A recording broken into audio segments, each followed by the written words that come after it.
Good evening, Dungeon Masters, I'm Baron Derop. All too often we perceive a king's court as disembodied whispers murmuring in the background, but if we want to inject their socio-political struggles into our D&D games, we can draw inspiration from how they historically operated and from how these courtiers vied for political power. As wealth began to accumulate in larger cities during the early Middle Ages, and those cities developed diverse crafts and trades, the ruling class needed officials to handle various law writing, regulations enforcing, and welfare upkeeping tasks throughout the hold. A king can't pave all the roads, after all. To pay for all these official duties, the first courtier most commonly appointed was the exchequer, a position similar to today's secretaries or ministers of finance. Without this role fulfilled, nobles found it extremely difficult to ensure all the accounting and bookkeeping was handled appropriately. An exchequer would work with the noble court to understand what taxes would be raised, what those taxes would be spent on, and ensure those taxes were raised and spent appropriately. These taxes would typically be levied against economic activity in the realm, usually based on the value of harvested or mined commodities or the skilled craftsman's value-added products and services which used those commodities. Interestingly, where nobles who owned the land in which those commodities were extracted and were thus responsible for providing welfare for that land's serfs, guilds provided welfare for their non-serf guild members. The guilds also protected their own products or services reputation in the city and surrounding region. It was usually illegal for a craftsman or merchant to conduct or advertise business outside of the guild's operation and without the guild's approval. These guilds functioned much like labor unions today and were typically led by a master-in-chief. The wealthiest and most powerful of these merchant guild members would typically be well-educated and thus find themselves in other positions of civic administration. Once educated, these wealthy citizens became lawyers, engineers, constables, or mayors. While noble courtiers with any political heft were usually lesser noble relatives who served as spokesmen for other nearby courts, mayors, governors, and vassals from within the hold, or attorneys and military generals frequently served as legal or military advisors as well. To simplify, any city which had an important trade, commodity, or service would have a representative in the courtly body. For inspiration, modern executive governments around the globe today still have many of these positions. The stewards of yesterday have been renamed attorney generals, exchequers are now finance ministers, and a court's master of ceremonies, a modern-day secretary of staff or vice president, typically operated the court, especially in the noble's absence, or scheduled any courtly debates and hearings. Other notable court members served as support staff and included ladies-in-waiting, butlers, bards, jesters, pages, and various other roles.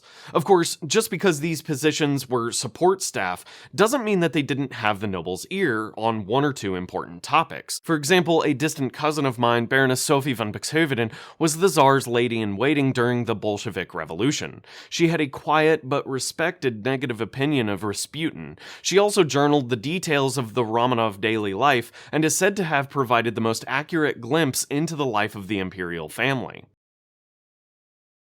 As a noble court's political machine grew to manage all the various economic and social aspects in the city, so too did the opportunities for corruption to develop. The various ministers' interests would constantly come into conflicts ripe for adventuring parties to get involved in. For example, a lesser noble whose sworn fealty to the court's lord might complain of orcs raiding the north edge of the hold, causing the milling guild in the area to lose out on taxable income. Players might be able to convince the exchequer or finance minister to allocate more funds to the town guard, or even take it upon themselves to find out why the constable, another courtier, is so focused with patrols elsewhere. Of course, solving any problem like this will always step on another courtier's toes. The Master Chief of the Merchants Guild, serving as the Minister of Trade, likes the policing status quo just the way it is. His nephew happens to be the leader of the Thieves Guild in town, and heavy patrolling in the right location maintains high prices for stolen goods. This only helps the wealthy merchant's family. Of course, he just hopes the rest of the court never finds out about that. Further, as all these different courtly political interests jockey for position, it's the noble's job to remain vigilant of who they can actually trust. The noble knows anyone with any ambition will try to mold the noble's views to match their own. Even worse than a noble becoming a court's puppet, however, is when the noble ignores the advice of the court and issues unpopular or inconsistent mandates that destabilize the status quo. Wanton courtly orders issued too often may result in the noble turning up dead, or worse. You'd best believe the court's minister of the faith knows the whereabouts of a deeply religious and popular bastard son who he can install on the throne if the noble's piety is ever called into question. Coups seldom start within the commoner population, after all. When it comes to managing a court and therefore a nation's people, Niccolo Machiavelli laid the groundwork for modern statecraft. In his works, he insists a ruler, who he pejoratively calls the prince, must use virtues, or rather, processes which have little to do with morality but everything to do with security. In essence, resistance to a noble's or republic's rule must be met with firm and swift retribution, but this retribution must be balanced with the understanding that a state's wealth only grows when the nation is able to express itself through art, craftsmanship, and trade.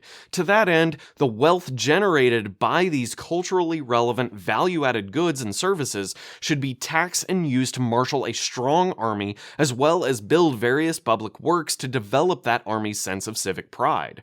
Machiavelli iterates that a state's security and stability is paramount to all things, even more than ideological or religious beliefs, and that a ruler's shrewd and cunning ability, especially while managing their court, is a ruler's most important skill. Machiavelli further observes when a courtier is no longer useful, the ruler must expel them from that court. This ousting is to prevent the courtier from using any lingering authority to help themselves at the ruler's detriment. In essence, a noble court's politics provides a never-ending supply of quest hooks.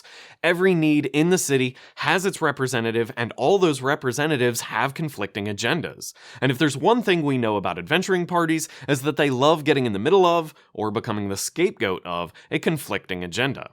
If you'd like to help me make more content like this in the future, please consider supporting me on Patreon or becoming a channel member. Thanks for watching, Dungeon Masters, and until next time, good night.